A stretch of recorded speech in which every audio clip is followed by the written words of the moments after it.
देखिए, मुख्य परीक्षा में बहुत कम समय आप लोगों का बचा हुआ है, तो ऐसे में आप लोग केवल ज़्यादा से ज़्यादा रिवीज़न करें, क्योंकि जो 16 माइनर लॉज़ हैं, देखिए बाकी जो चीज़ें आपको आती हैं, उन्हें तो आप स्ट्रॉन्ग करें, उनको बिल्कुल ना छोड़ें, क्योंकि सबसे बड़ी बात है कि कम से कम जो सब्जेक्ट हमारा अच्छा खासा है, तो हम अपना उसको कमज़ोर ना करें, क्योंकि वो हमारा बाकी को भी वेटेज में ले आएगा अगर उसमें हमारे अच्छे नंबर आ जाते हैं।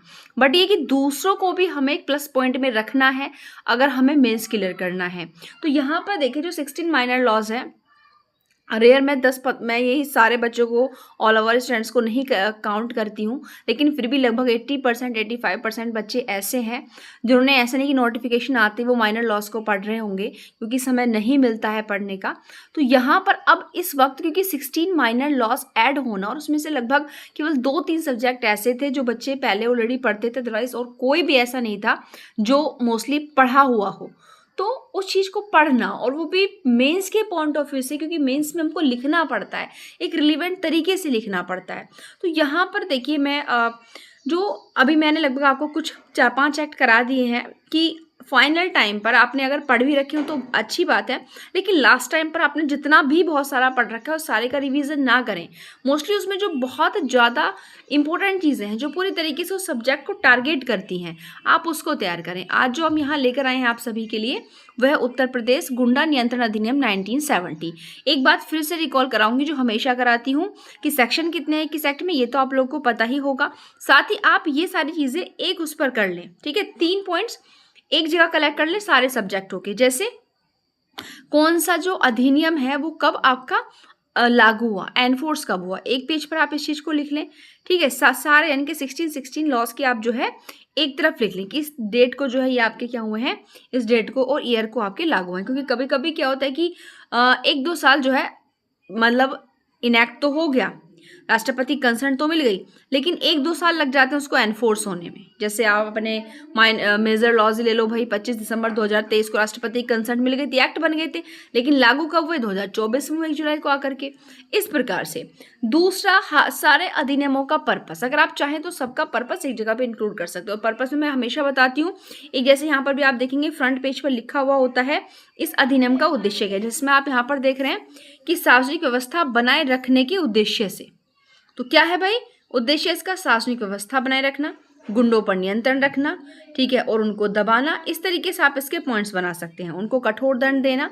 तो ऐसे ऐसे क्या है इसके पॉइंट बनाए गए हैं, इनको आप पर्पस के रूप में शामिल कर सकते हो। अब यहाँ पर आते हैं कि भाई ठीक है सारी चीज़ें सही हैं, लेकिन हमें इसमें तैयार क्या करना है। तो यहाँ पर आप ध्यान दें, हम आते हैं डेफिनेशन क्लॉज पर। इसमें 2B, क्योंकि एक्ट का नाम क्या है, the Uttar Pradesh control of गुंडाज act 1970, ठीक है, ये एक्ट का नाम है। और यहाँ पर भी आप देखेंगे 2B के अंदर जो है गुंडा शब्द को यहाँ पर डिफाइन किया गया है। तो सबसे पहले हमें देखना है व्यक्ति, तो कौन होगा भाई गुंडा, व्यक्ति कौन है। तो कह रहे या तो कोई व्यक्ति अकेले, या फिर गिरोह के सदस्य, या सरगना के रूप में, ठीक है। निम्नलिखित में से अगर कोई भी कार्य करता है, तो आप ऐसे शुरुआत करें, ठीक है। पहले आपको एक लाइन तैयार करनी है कि कोई भी वो व्यक्ति, या तो अपने आप अकेला व्यक्ति भी भाई अगर इनमें से कोई एक्ट करेगा तो वो भी इसी कैटेगरी में आएगा, जरूरी कि वो कोई सदस्य के रूप में, लेकिन फिर भी ये बता रहे हैं या तो व्यक्ति अकेला कर रहा है, या गिरोह है और उस गिरोह का वो एक सदस्य है, या वो गिरोह के सरगना है, उसके रूप में वो निम्नलिखित में से कोई भी कार्य कर रहे हैं। अब कार्य कौन से देखिए, यहाँ पर जो है आपके टोटल 11 ऐसे एक्टों को इंक्लूड किया गया है। नॉर्मल अलग एक्ट होगा या फिर किसी अधिनियम के अंतर्गत आने वाले ऑफेंसेस होगा, अगर उनको करता है तो वो गुंडा माना जाएगा। जैसे यहाँ पर अब यहाँ पर देखिए आप, ये भारतीय दंड संहिता इनकी भारतीय न्याय संहिता की है। अब अगर आप यहाँ पर एक बात चाहें, अगर आपको ये चीज़ें याद रहती है तो बहुत अच्छी बात है, ठीक है, नहीं रहती तो आप लिख सकते हैं कि भारतीय दंड संहिता ब्रैकेट में लिख दिया। अब भारतीय न्याय संहिता के अंतर्गत आने वाले कुछ सॉरी एवरीवन, आने वाले कुछ अपराधों को करता है। जैसे अब अगर आप यहाँ पर याद करेंगे 192, अगर हम BNS का देखें तो यहाँ पर देखिए 192, 197, 296, ये तो हो गई हमारी क्या धाराएं, 192, 197 और 296। उसके बाद यहाँ पर हम अब आएंगे, ऐसा नहीं कि आपको दोनों लिखनी है, आप इनको यहाँ पर भी लिख सकते हैं, ठीक है। और यहाँ पर अगर हम बात करें चैप्टर्स की, तो चैप्टर हमारा ये अब 15 है। यहाँ पर 15 कौन सा था, अब जो 16 हो गया धर्म से संबंधित, ठीक है। चैप्टर 16 जो अब हमारा 6 हो गया है, मानव शरीर पर प्रभाव डालने वाले। चैप्टर 17 हमारा 17 ही एक फ़ायदा है। 19 जो है अब 22 जो है हमारा 19 हो गया है। ठीक है। के अधीन दंडनीय अपराध करता है या करने का, देखिए या तो अपराध कर रहा है या अटेम्प्ट कर रहा है या अबैटमेंट कर रहा है, तीनों को उन्होंने यहाँ पर शामिल कर लिया है। तो अगर आपको ये चीज़ें याद रहती है तो ठीक है, अदरवाइज आप नॉर्मली भी लिख सकते हैं कि भारतीय दंड संहिता और ब्रैकेट में लिख सकते हैं भारतीय न्याय संहिता के अंतर्गत आने वाले कुछ अध्याय और धाराओं के अंतर्गत ऑफेंस करता है। कुछ का आपने खोल दिया तो ये जाएगा हाँ भाई कुछ, जैसे यहाँ पर कुछ को तो शामिल किया गया भाई, सब ऑल ओवर थोड़ी शामिल किया गया। नेक्स्ट है, अब यहाँ पर ये भी एक्ट बदल गया है। अब ये आपका है अनैतिक व्यापार निवारण अधिनियम 1956। किसी भी एक्ट का ईयर बिल्कुल याद ना रखें, नॉर्मल एक्ट का नेम याद रख लें केवल कि, और ज़रूरी नहीं है कि आप मतलब सीक्वेंस से नहीं याद आ रहे हैं तो कोई बात नहीं, अगर आ रहे हैं तो देखिए अगर कोई चीज़ आपको बिल्कुल सिस्टमेटिक तरीके से तैयार है तो उसकी बात अलग होती है। ठीक है। लेकिन एग्ज़ाम में क्या होता है, एग्ज़ाम में हमारे माइंड पर जो प्रेशर होता है उसमें हम कॉन्सेप्ट उस क्वेश्चन को कंप्लीट कर लें, वो बहुत बड़ी बात होती है। ऐसे में आपको लग रहा है कि आपको सिस्टमेटिक तरीके आपने याद किया, लेकिन एग्जाम के प्रेशर की वजह से आपको सिस्टमेटिक तरीके से याद नहीं रहा, तो ज़रूरी नहीं है आप उसे करें, आप उसे छोड़ दें। ठीक है। आपको जो जो पॉइंट जहाँ जहाँ से याद आ रहे हैं आप उसको कर दें। ओके। नेक्स्ट दूसरा कह रहे हैं कि जो आपका अनैतिक व्यापार निवारण अधिनियम है उसके अकॉर्डिंग दंडनीय किसी अपराध के लिए निर्दोष ठहराया गया, तो एक्ट का नाम आप याद कर लें। आपका ये उत्तर प्रदेश एक्साइज एक्ट हो गया, पब्लिक गैम्बलिंग एक्ट हो गया, और जो आर्म्स एक्ट है उसके 3 सेक्शन है क्योंकि पनिशमेंट वाले हैं, 25 है, 27 और 29 है।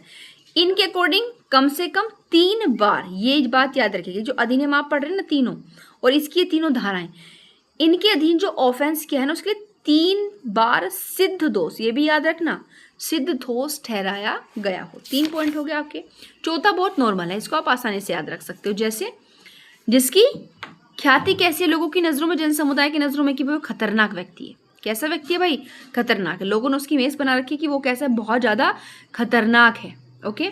नेक्स्ट है 5वां पॉइंट कह रहा है कि महिलाओं के साथ क्या करता है, छेड़छाड़। और छेड़छाड़ में एक वर्ड जुड़ा हुआ है, देखिए हैबिचुअल। ऐसे नहीं कि पहली बार कर रहा है, हैबिचुअल मतलब लगातार वो ऐसे काम करता है जब महिलाओं और स्त्रियों के साथ असिस्ट हो, गलत हो, छेड़खानी हो। हैबिट है उसे ऐसे काम, मतलब अभ्यास से बन चुका है वो। ठीक है। उसके बाद जो टाउट दलाल होते हैं उनको भी इसमें शामिल किया गया है। उसके बाद आप यहाँ पे आएंगे गृह अपग्राही। ठीक है। यानी कि ये भी क्या है यहाँ पर आपका ऐसे काम करने वाला व्यक्ति भी जो है, मतलब गृह अपग्राही का मतलब ए हाउस ग्रेबर, मतलब जबरदस्ती किसी व्यक्ति की जमीन पर कब्जा कर रहा है भाई। ओके। यहाँ पर हमारा 8 पॉइंट आता है कि जो आपका रेगुलेशन मनी लॉन्ड्रिंग एक्ट के अकॉर्डिंग दंडनीय अपराध में क्या है, अंतर्ग्रस्त है। ओके। उसके बाद आपका जो यूएपीए है उसके अकॉर्डिंग ऑफेंस करता है भाई। ऐसे नहीं कि आपको सारे याद करने, यूएपीए के अकॉर्डिंग अगर ऑफेंस कर रहा है तो, या फिर आप यहाँ पे आएंगे गोवध निवारण अधिनियम और पशुओं की प्रीति क्रूरता का निवारण अधिनियम के अकॉर्डिंग ऑफेंस कर रहा है, पशुओं की तस्करी करता है, मवेशियों की तस्करी अगर करता है। यहाँ आप 11 पे अगर आएंगे तो वाणिज्यिक शो यानी कि मानव दुर्व्यापार कर रहा है, मनुष्य का क्या कर रहा है, दुर्व्यापार कर रहा है भाई, ट्रैफिकिंग करता है। लेकिन किसके लिए कर रहा है ट्रैफिकिंग, वाणिज्यिक शोषण कराने के लिए, मतलब जबरदस्ती ले जाते हैं ना खानों वगैरह में काम कराने के लिए, बलाश्रम करा रहा है, बंधुआश्रम, बाल श्रम में, सारे गलत काम भाई, सेक्सुअल हरेसमेंट, अंग हटाना, दुर्व्यापार कर रहा है, फिर उनका भिक्षावृत्ति करा रहा है। अगर इनमें से कोई भी इस प्रकार का कोई कार्य करने के लिए मानव दुर्व्यापार में अगर अंतर्ग्रस्त है, तो 11 काम है। इनमें से अब आप 2-3 बार इनको रिवीजन करेंगे तो मोस्टली जो 4-5 काम है ना, जैसे कि दलाल है, महिलाओं के साथ लगातार छेड़खानी करता है, अपग्राही है, और लोगों की नज़रों में खतरनाक किस्म का व्यक्ति है, बीएनएस के अकॉर्डिंग कुछ ऑफेंसेस किए हैं। ठीक है। और मतलब मानव दुर्व्यापार करता है वाणिज्यिक शोषण के लिए, बलाश्रम के लिए, बंधुआश्रम के लिए, यौन शोषण के लिए। और उसके बाद एक्ट याद रह जाएंगे। देखिए यूएपी आपको आसानी से याद रहेगा, गोवध निवारण अधिनियम याद रहेगा। ठीक है। तो ऐसा नहीं कि मतलब 11 के 11 पॉइंट्स आपको वहाँ पर याद रहें। ठीक है। तो आप बाद में ईटीसी लिख देंगे, इस प्रकार के कामों में से अगर किसी भी एक्टिविटी में गतिविधि में इन्वॉल्व रहता है तो वो आपका गुंडा माना जाएगा। तो बस यहाँ पर ये भी 2 ही वर्डों को डिफाइन किया गया, जिला मजिस्ट्रेट और आपका गुंडा। उसके बाद आता है आपका मोस्ट इंपॉर्टेंट, इसके बाद यहाँ पर गुंडों का बहिष्कासन इत्यादि आप यहाँ देखेंगे। तो ये आपको तैयार करना है बहिष्कासन। इसमें आपको सेक्शन पढ़ने के मिलेंगे 3, 4, 5, 6 तक आएंगे। ठीक है। कहाँ तक पढ़ने के लिए मिलेंगे भाई, 6 तक मिलेंगे। लेकिन 6 के अलावा और भी आपको इसमें सेक्शन करना है, जैसे भाई बताऊंगी मैं आपको। ये पूरा का पूरा एक प्रश्न आप लोगों को बनेगा। आप सोच रहे भाई ये तो 3 ही बहुत बड़ा है, भाई बिल्कुल नहीं करना है इतना बड़ा आप लोगों को, बहुत छोटे छोटे आपको सिनॉप्सिस इसमें तैयार करने हैं। ठीक है। जैसे अब देखो लिखने का तो वक्त नहीं है, बट आप जिस तरीके से मैंने मोस्ट इंपॉर्टेंट फैक्ट्स को अंडरलाइन किया हुआ इस तरीके से आप इनको जो है कर सकते हैं, मतलब हाईलाइट। देखिए, सबसे पहले तो बहिष्कासन का पावर किसको है? डीएम को है भाई। कौन कर सकता है बहिष्कासन? डीएम ही कर सकता है। लेकिन डीएम कब करेगा? जब उसको ये 3 कंडीशन लग रही हो, ए बी सी। इन 3 स्थितियों में जो डीएम है वो क्या कर सकता है? एक्सटेंडमेंट कर सकता है। कब? अगर व्यक्ति गुंडा होगा, नॉर्मल सी बात है, या फिर वो क्या कर रहा है, जिले में या उसके किसी भाग में कोई ऐसी एक्टिविटी कर रहा है कि वहां लोगों की जान और संपत्ति को खतरा हो सकता है। ऐसे नहीं कि आपको डिक्टो भाई याद करने, नॉर्मल हमको बताना है ना भैया, तो वो गुंडा है या वो कोई ऐसी एक्टिविटी कर रहा है कि उस जिले के किसी भाग में लोगों की जान और संपत्ति को खतरा हो सकता है, या फिर उसके खिलाफ कोई भी व्यक्ति साक्ष्य देने के लिए तैयार है ही नहीं, उनको अपनी जान और संपत्ति का खतरा है। अगर वो व्यक्ति इतना खतरनाक है और डीएम को ऐसा लग गया तो वो रिटर्न में नोटिस देगा। नोटिस में वो क्या सारी चीजें बताएगा कि भाई उस पर कौन से आरोप लगाए गए हैं और उसको सुनवाई का मौका देगा। ठीक है, प्रतिरक्षा का मौका भी देगा और अपनी तरफ से परामर्श लेने के लिए अपनी पसंद का एडवोकेट हायर कर सकता है। अगर कोई साक्षी वगैरह पेश करना चाहता है तो वो भी कर सकता है अपने डिफेंस में। ठीक है, अपने बचाव में सारे काम कर सकता है। तो फर्स्ट ऑफ ऑल हमने क्या कहा, डीएम बहिष्कासन का आदेश देगा, लेकिन कब? जब उसे तीनों कंडीशन प्रतीत होती हैं। ठीक है, उसके बाद वो लिखित नोटिस देगा। लिखित नोटिस क्यों? क्योंकि उसको भी तो सुनवाई का मौका मिलना चाहिए ना, तो वो भी अपनी तरफ से वकील हायर कर सकता है, अपना डिफेंस करेगा, अपनी तरफ से साक्ष्य पेश करेगा अपने समर्थन में। इन सब के बाद भी अगर डीएम को ये लग रहा है कि नहीं भाई, ऊपर वाली तीनों कंडीशन विद्यमान है, तो वो गुंडा है या उसकी उपस्थिति से, उसकी एक्टिविटी से लोगों की जान माल को खतरा है, या वो इतना खतरनाक है कि लोग साक्ष्य नहीं दे रहे उसके अगेंस्ट, अगर उसको इनमें से किसी के भी बारे में सेटिस्फाइड हो जाता है कि व्यक्ति ऐसा है, तो वो क्या कर देगा, उसको बहिष्कासन का आदेश देगा। कैसे कि ऐसे मार्ग, मतलब ऐसी जगह या ऐसे मार्ग पर जहां पर वो उस समय है, उस स्थानीय अधिकारिता से बाहर चला जाए। सेक्शन 3 में हो गया। ठीक है, ये टाइम कितने समय तक रहने वाला है? याद रखिए, ये 6 महीने से अधिक अवधि, 6 महीने तक के लिए होता है। उसके बाद आप आए सेक्शन 4 पर।